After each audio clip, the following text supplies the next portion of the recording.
할렐루야. 우리 하나님께서 오늘도 우리에게 말씀의 큰 은혜로 채워주시리라 믿습니다. 지난 시간 광고 드린 대로 오늘부터 공동체에 대한 설교를 같이 듣게 될 것입니다. 교회는 공동체입니다. 여러분, 공동체란 라틴어 커뮤니스에서 왔고요. 컴은 함께라는 뜻이고, 뮤니스는 바로 서로의 봉사, 이런 뜻을 이제 합성한 그런 단어가 되겠는데, 직역하면 함께 서로 봉사하는 관계, 이것을 의미하는 것을 가지고 있습니다. 그래서 교회를 유기적 관계의 공동체로서의 몸이라 이렇게 정의합니다. 그래서 오늘 본문의 말씀을 중심으로 제목을 서로를 세워주는 사람, 이와 같은 제목으로 은혜 나누겠습니다. 먼저 에베소서 1장 23절 말씀을 같이 한번 읽도록 하겠습니다. 교회는 그의 몸이니 만물 안에서 만물을 충만하게 하시는 이의 충만함이니라. 자, 교회란 자신을 중시하는 개인의 개념과 교회 전체를 중시하는 몸의 개념이 있는데, 공동체란 바로 교회 전체의 몸을 말하는 그런 단어가 되겠습니다. 여러분, 그래서 그 몸은 서로 연결되고 서로 연합하고 서로 협력하도록 되어 있다는 것에 강조점이 있습니다. 그래서 교회의 비밀은 사람이 생각하는 것보다 훨씬 놀랍고 더 큰 것입니다. 그런데 성도들이 교회를 보는 개념이 건물, 밖에서 외형적으로 보이는 건물이나 아니면 예배의 장소 혹은 교인 간에 교제하는 곳으로 생각을 굳히기 때문에 교회가 그리스도의 몸으로서 유기적인 관계로 서로를 세워주는 사람으로 맺어진 공동체라는 그 개념은 약한 편에 속한다, 그렇게 말씀드릴 수 있어요. 여러분, 고린도전서 12장 27절 말씀을 같이 한번 읽어보겠습니다. 너희는 그리스도의 몸이요 지체의 각 부분이라. 교회를 이렇게 가르쳐 말씀하셨단 말이에요. 때문에 공동체에 나타나야 할 특성들이 교회들마다 부족하게 드러나고 있음을 우리는 주목하지 않을 수가 없습니다. 여러분, 건강한 공동체에는 4개의 아주 중요한 특징이 나타납니다. 그 첫째가 소속감입니다. 여러분, 소속감은 공동체 안으로 적극적으로 들어있는 그런 관계를 말합니다. 두 번째는 공유심입니다. 이것은 공동체의 경험들을 함께 서로 공유하고 나누는 관계, 이런 의미입니다. 세 번째는 충족성입니다. 공동체의 요구와 충족들을 채우려는 관계를 의미합니다.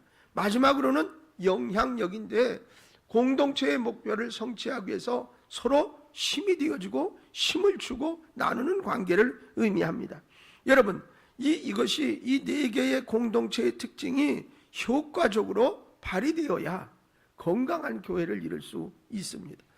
이제는 우리 교회가 새롭게 회복되는데 서로 힘써야 할 때가 아닌가, 이렇게 생각됩니다. 만일 너무 전통적이고 교회 습관에 얽매여지면 교회는 죽을 수도 있습니다. 여러분, 주일 예배만 드리고 기본적인 약간의 봉사하는 정도의 만족으로는 서로에게 큰 유익이 되지 못한다, 그 말입니다. 교회가 잘 되고 성도들이 잘 되려면 공동체 신앙을 회복해야 합니다. 더욱 성숙하고 충만한 은혜 가운데 있는 교회는 예수 공동체, 성육신 공동체를 위해 열정적으로 헌신하는 교회입니다. 그래서 공동체 혁신이란 주제는 미래 우리 교회에 사활이 걸린 중대한 일이라 할 수 있겠습니다.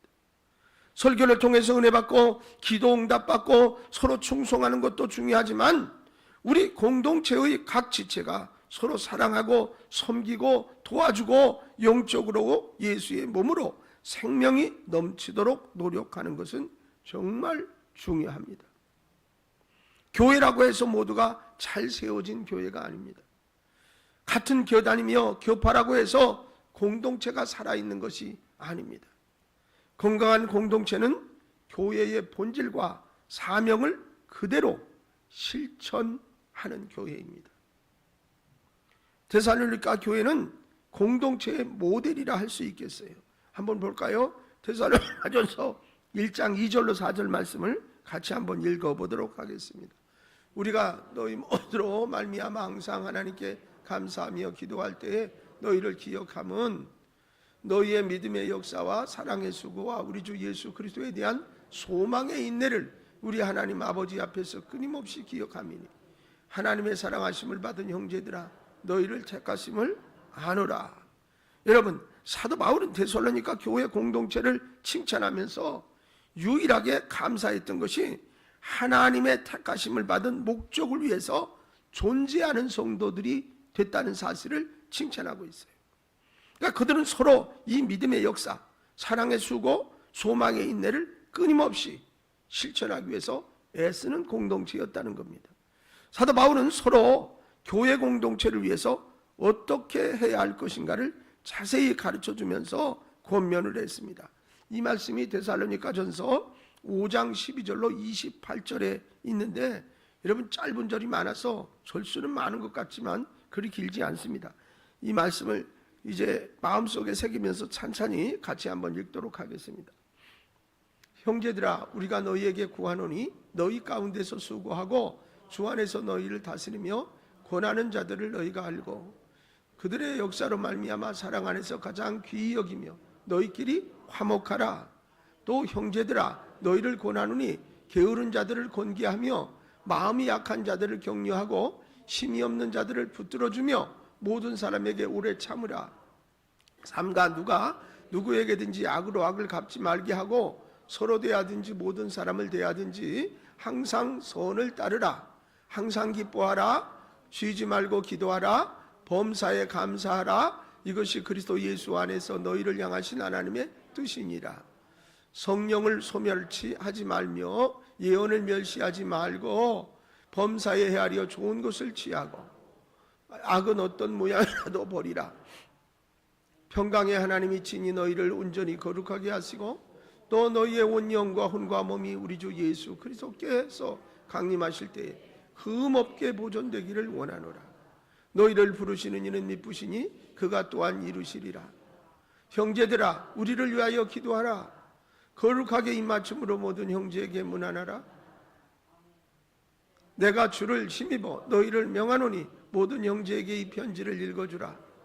우리 주 예수 그리스도의 은혜가 너희에게 있을지어다. 아멘. 사랑하는 성도 여러분, 우리 교회도 이 데살로니가 교회 공동체가 되어야 하지 않겠습니까? 정말 우리 주 예수 그리스도의 은혜가 충만하게 임하는 공동체가 되어야 하지 않겠느냐 그 말입니다. 우리는 그동안 얼마나 우리 교회 공동체 회복을 위해서 서로 수고하고 기도하고 문안하며 지내왔습니까? 이제라도 최선을 다해 이전의 연약한 공동체 관계를 넘어서 더욱 생명이 넘치는 감격의 공동체가 되도록 회복에 나서야 합니다. 오늘 본문은 이런 의미에서 아주 중요한 말씀입니다. 사도 바울은 교회란 사람들에 따라 각자의 부름받은 목적이 있다 그렇게 말하면서 사도, 선지자, 복음 전도자, 목사, 교사라는 역할 등등 이런 역할들이 있다라고 말했습니다. 교회 공동체에 소속된 각각의 역할을 맡은 사람들은 교회를 예배 드리고 하러 가는 곳으로만 여기지 말고 하나님의 뜻인 공동체의 회복을 위해서 힘써야 한다 그 말이에요. 본문 에베소서 4장 11절 12절 말씀 같이 읽었는데 한 번 더 기억하기 위해서 읽겠습니다.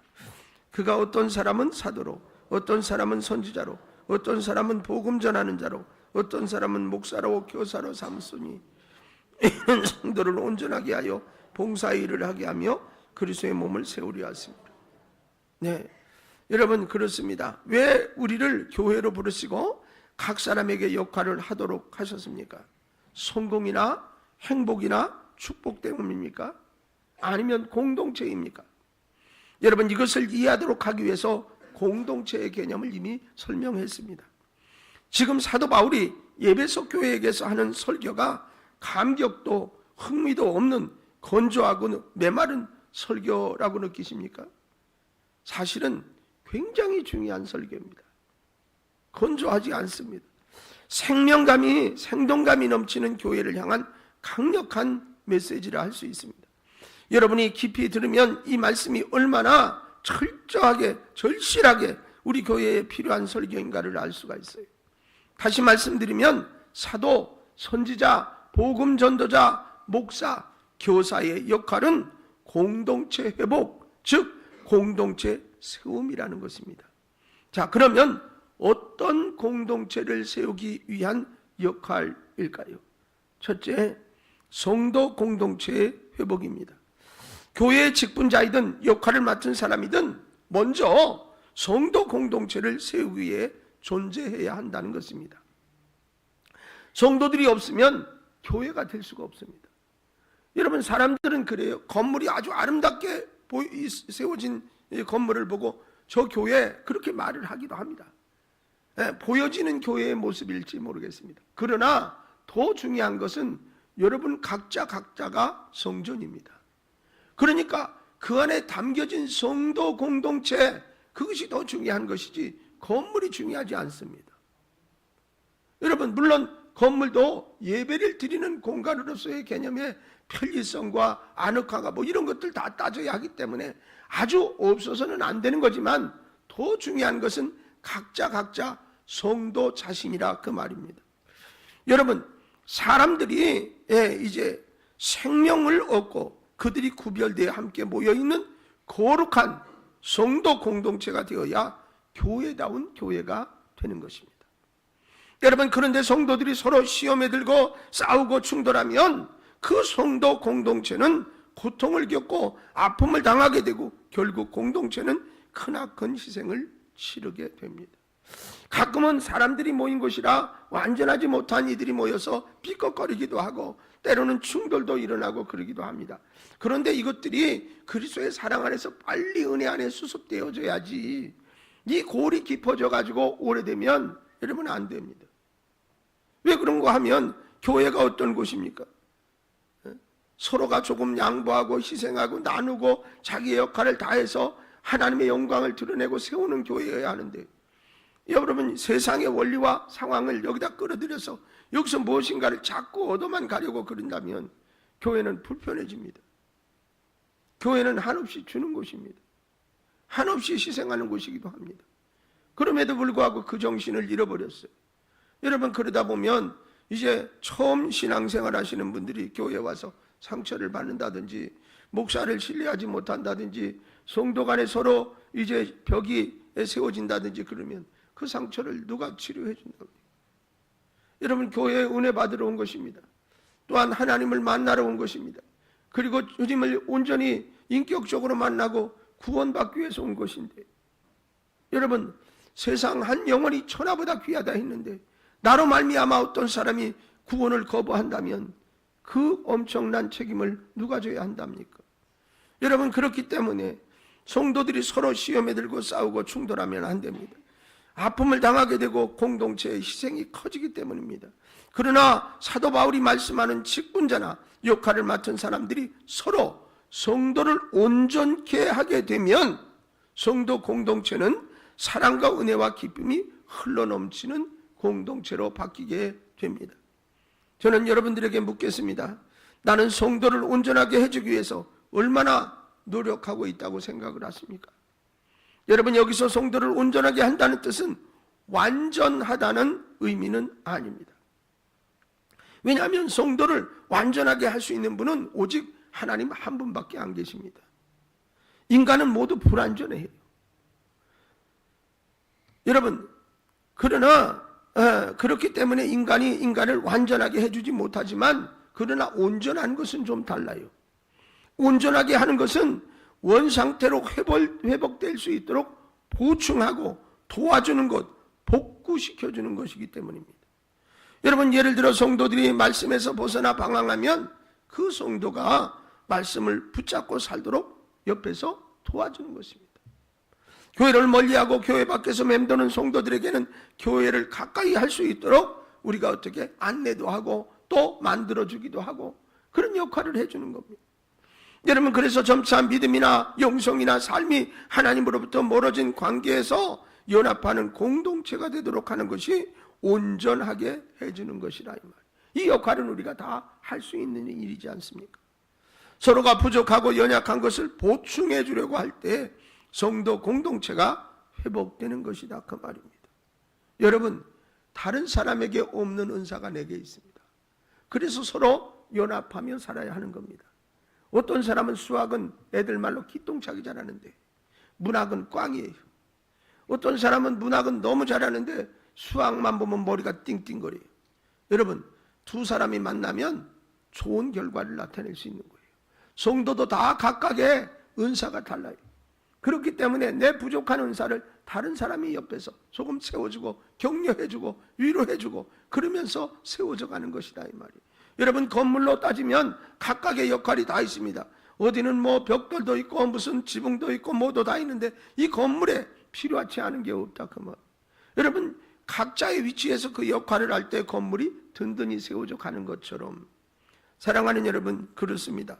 사도 바울은 고린도 교회를 치유하기 위한 메시지를 보내면서 직무 가운데 봉사의 직무에 대해서 그래서 이렇게 말했습니다. 고린도후서 9장 2절 말씀을 다 같이 한번 읽겠습니다.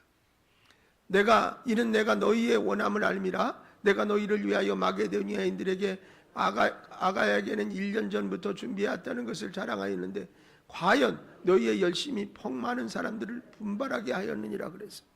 여러분, 우리는 성도 공동체는 우리의 성도 공동체는 과연 어떻습니까? 거룩하게 부름받은 성도로서 온전하게 신앙생활하는데 서로가 도움이 되어야 한다 그 말.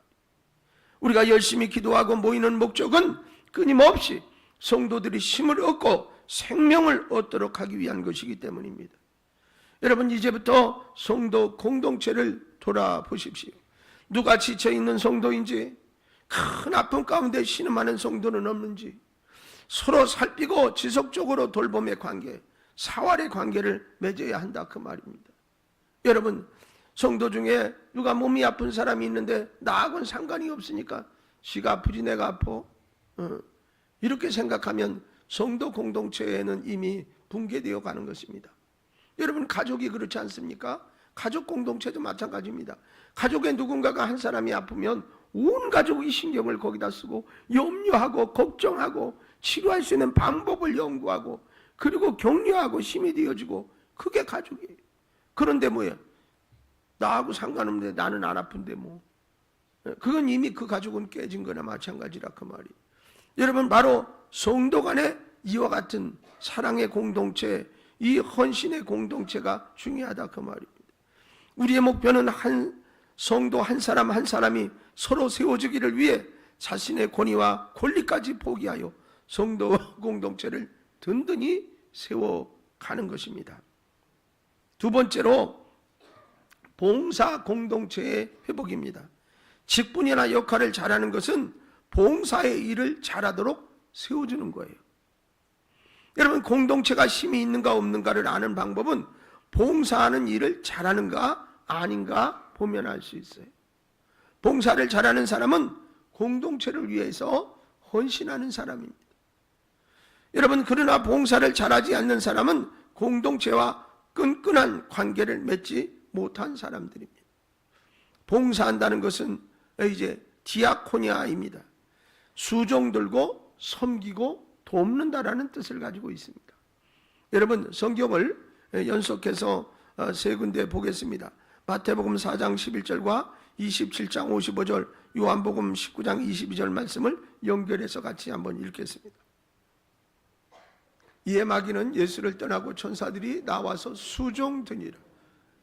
예수를 섬기며 갈릴리에서부터 따라온 많은 여자가 거기 있어 멀리서 바라보고 있으니 자기를 돕는 사람 중에서 디모데와 에라스도 두 사람을 마게도니아로 보내고 자기는 아시아에 얼마 동안 더 있으니라. 여기 보면 수종을 들고 돕고 이런, 여러분, 바울이 혼자 선 것이 아닙니다. 그가 사역할 때는 반드시 동역자가 따라다니면서 그를 도왔고 협력했던 것을 볼 수가 있습니다. 성도들은 점점 교회를 쉽게 하는 것을 선호합니다. 교회 생활을 수종 들고 섬기고 돕기 위하여 봉사하는 성도들이 자꾸 줄어듭니다. 옛날에는 어땠습니까? 이 교회가 그냥 교회가 아니었습니다. 마치 성도는 자기의 분신처럼 여겼습니다. 전에 제가 어디 가서 그런 설교를 한 적이 있습니다. 교회를 사랑하는 것은 그냥 되는 것이 아니라, 여러분 시골에서 옛날에 교회를 짓는데 돈이 많지를 않잖아요. 그러니까 어떻게 짓습니까? 저 모래강변에 가서 할머니도 세숫대야에다가 모래를 퍼가지고 머리다 이고, 그리고 한 1km 이상을 걸어와가지고 거기다 쏟아놓고 그래서 그것 갖고 어떻게 성도들 남자들이 또 벽돌을 치고, 그래가지고 그거를 벽을 쌓고 이러면서 교회를 지었다고.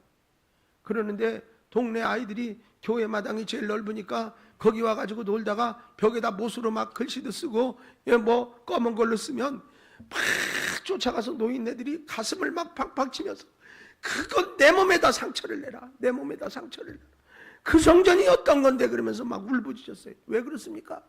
자기의 모래 날른 땀이, 자기의 거기에 수고가 같이 담겼기 때문인 거예요. 그러니까 교회가 그냥 교회가 아닌 거예요. 그건 마치 자기 몸의 일부인 것처럼 느껴지는 것이지. 그런 의식이 지금 성도들은 많이 부족합니다. 그래서 어떻습니까? 많은 성도들이 교회와 깊이 관계를 이제 맺고 많은 일에 관여하게 되면 어떻게 힘들고 말도 많고 적당히 거리를 두면서 교회 생활을 하려는 유혹에 빠지는 경우가 많습니다.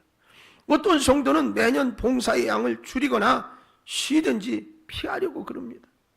여러분, 그러나 내가 그리로 향하게 되면 공동체와 멀어지거나 아니면 나홀로 신자로서 몸과 떨어져 나간 분리된 상태가 돼서 아무런 열매도 맺지 못하는 교회 생활과 신앙생활을 할 수도 있다는 것입니다. 여러분, 예수님은 요한복음 15장 4절로 5절의 말씀에서 이렇게 말씀하셨어요. 말씀을 같이 한번 읽어보겠습니다. 내 안에 거하라, 나도 너희 안에 거하리라. 가지가 포도나무에 붙어있지 아니하면 스스로 열매를 맺을 수 없음 같이 너희도 내 안에 있지 아니하면 그러하리라. 나는 포도나무여 너희는 가지라. 그가 내 안에 내가 그 안에 거하면 사람이 열매를 많이 맺나니 나를 떠나서는 너희가 아무것도 할 수 없습니다. 할렐루야. 사랑하는 성도 여러분, 왜 예수님을 떠나려고 하고 멀어지려고 하십니까? 그것이 얼마나 자신과 공동체에 치명적인 고통을 주는 일인지 알아야 합니다. 붙어 있는 것이 잘하는 것입니다. 힘들어도 함께, 아파도 함께, 상처를 입어도 함께, 고통도 함께, 아멘. 그렇게 하려는 믿음으로 봉사의 일을 하려고 하면 어느 날 포도나무의 수많은 열매를 보게 될 것입니다. 우리 교회는 봉사하는데 거룩한 욕심을 내고 한 가지, 두 가지 정도의 일을 하면서 지치고 힘들지 않도록 기도해야 합니다. 더욱더 봉사할 수 있는 힘을 주시도록 기도하고 서로 힘이 되어야 할 줄로 믿습니다. 베드로후서 1장 10절 말씀을 같이 한번 읽을까요? 그러므로 형제들아 더욱 힘써 너희 부르심과 택하심을 굳게 하라. 너희가 이것을 행한즉 언제든지 실족하지 아니하리라. 할렐루야. 세 번째로 교회 공동체의 회복입니다. 여러분, 사도 바울은 각각 맡은 역할의 목적을 그리스도의 몸을 세우는 것이다, 그렇게 분명히 말했어요. 그리스도의 몸이란 교회를 말합니다. 성도 공동체와 봉사 공동체에 이어서 교회 공동체를 세우기 위해서 사람이나 직분을 주셨다, 그 말입니다. 여러분, 그러므로 모든 직분이나 역할이 교회 공동체 회복을 위해서 기여할 수 있어야 됩니다. 도움이 돼야 된다, 그 말입니다. 교회는 모든 구원받은 사람들이 모이지만 그들을 행복하게 살도록 만드는 것이 교회의 본질은 아닙니다. 여러분, 물론 교회는 성도들을 행복하게 살도록 만들어주기 위한 것도 분명히 있습니다. 그러나 그것이 최고의 목적은 될 수 없다, 그 말이에요. 교회에서 성도들이 성도님들의 성공이나 자녀의 잘됨을 위해서 기도를 합니다. 병을 낫고 문제가 해결되고 만사 형통을 위해서 교회가 힘을 쏟습니다. 그러나 그것이 교회의 궁극적인 목적은 아니라는 겁니다. 여러분, 교회의 목적은 하나님의 나라를 보여주고 확장시키는 것입니다. 보실까요? 마태복음 6장 33절과 20절 말씀을 다 같이 읽겠습니다. 그런즉 너희는 먼저 그의 나라와 그의 의를 구하라. 그리하면 이 모든 것을 너희에게 20절이요 오직 너희를 위하여 보물을 하늘에 쌓아두라. 거기는 좀이나 동록이 해하지 못하며 도둑이 구멍을 뚫지도 못하고 도둑질도 못하느니라. 아멘. 그렇습니다. 교회 공동체를 회복시키는 일은 교회에서 구원받는 사람들이 늘어나게 하는 공동체를 세우는 거예요. 이것이 교회의 본질이라 그 말이에요. 그러나 구원받은 사람을 위한 사역을 단순히 교회의 성장이나 교회 건축과 땅을 늘린다는 것에 두어서는 절대로 안 됩니다. 하나님의 나라 건설이란 차원에서의 교회 공동체가 되는 것이 가치가 있는 것입니다. 초대교회는 그 일에 몰두한 교회 공동체였습니다. 여러분, 구원받게 하는 공동체, 구원의 능력 공동체, 구원 부흥 공동체였다 그 말입니다. 자, 사도행전에 나온 이 교회의 모습을 한번 같이 성경을 찾아 읽겠습니다. 5군데 말씀인데 사도행전 2장 21절, 11장 14절, 2장 47절, 9장 31절, 16장 5절 말씀을 같이 읽겠습니다.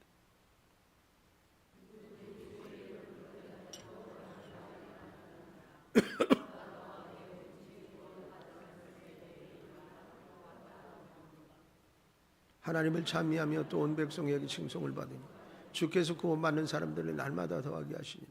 그리하여 온 유대와 갈릴리와 사마리아 교회가 평안하여 든든히 서가고 주를 경외함과 성령의 위로로 진행하여 수가 더 많아지니라. 이에 여러 교회가 믿음이 더 굳건해지고 수가 날마다 늘어가니라. 아멘. 여러분 이거 보세요. 지금 이 사도행전에 나타난 교회는 교회 공동체로서의 사명을 제대로 할 때 교회가 점점 부흥되어지는 역사를 이야기하고 있어요. 우리 교회 공동체는 초대교회 같은 교회 공동체가 되어야 합니다. 사람을 구원시켜 교회 공동체가 확장돼서 하나님의 나라가 점점 넓혀지도록 하는 일이 교회의 궁극적인 목적이라 그 말입니다.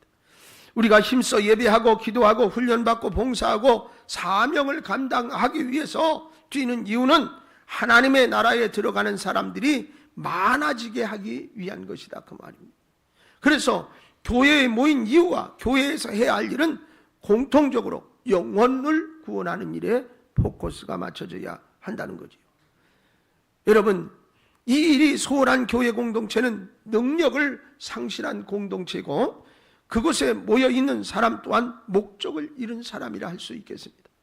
사도 바울은 하나님의 나라를 확장하는 일인 교회 공동체를 세우는데 그야말로 목숨을 바친 순교자입니다. 보실까요? 고린도후서 11장 28절 말씀을 같이 한번 읽어보겠습니다. 이 일 외의 일은 고사하고 아직도 날마다 내 속에 놀라는 일이 있으니 곧 모든 교회를 위하여 염려하는 것이다. 바울의 염려는 늘 이거였어요. 그가 교회를 세우다가 당한 고통은 말로 표현할 수 없이 많았습니다. 그러나 그것은 억울한 것도 아니고 원망할 일도 그에게는 아니었습니다. 오히려 교회를 위한 염려가 가슴을 누르면서 교회가 구원의 방주 역할과 하나님 나라 확장의 사명을 감당하도록 하는데 복음을 위해서 더 진력하고 목숨까지 바친 겁니다. 사도행전 20장 24절 말씀을 같이 볼까요? 내가 달려갈 길과 주 예수께 받은 사명 곧 하나님의 은혜의 복음을 증언하는 일을 마치려 하면은 나의 생명조차 조금 더 귀한 것으로 여기지 아니하노라. 이 말은 뭐예요? 생명을 다해서 생명을 바쳐서라도 영혼을 구원하는 일에 전력을 다해야 한다. 그래서 우리 교회 공동체 즉 교회라는 이름으로 모인 우리는 분명한 목적이 있습니다. 여러분 영혼 구원을 위해 날마다 교회는 하나가 되는 몸을 이루어가는 사명을 다해야 할 줄로 믿습니다. 우리는 같은 취미나 같이 재미있게 살고 또 행복하기 위해 교회로 모인 모임이 되지 않도록 정신을 차려야 됩니다. 혹시 교회 공동체가 질병 공동체나 타락 공동체, 세속 공동체가 되지 않도록 끊임없이 하나님을 향하여 은혜를 구하고 세상을 구원하기 위해서 눈물로 씨를 뿌리고 울부짖는 공동체가 되어야 합니다. 하나님이 찾으시는 교회는 사람을 살리기 위하여 힘을 다하는 교회가 분명합니다. 하나님의 축복을 받는 교회는 생명 역사에 힘을 쏟아붓는 교회입니다. 우리 교회 공동체는 이제부터 개혁되어야 합니다. 첫째, 성도 공동체의 회복을 위해서, 둘째, 봉사 공동체의 회복을 위해서, 셋째, 교회 공동체의 회복을 위해서, 우리 성도 공동체, 봉사 공동체, 교회 공동체가 회복되도록 공동체의 혁신을 이루어가는 교회가 되기를 주님의 이름으로 축원합니다. 할렐루야. 찬송하겠습니다.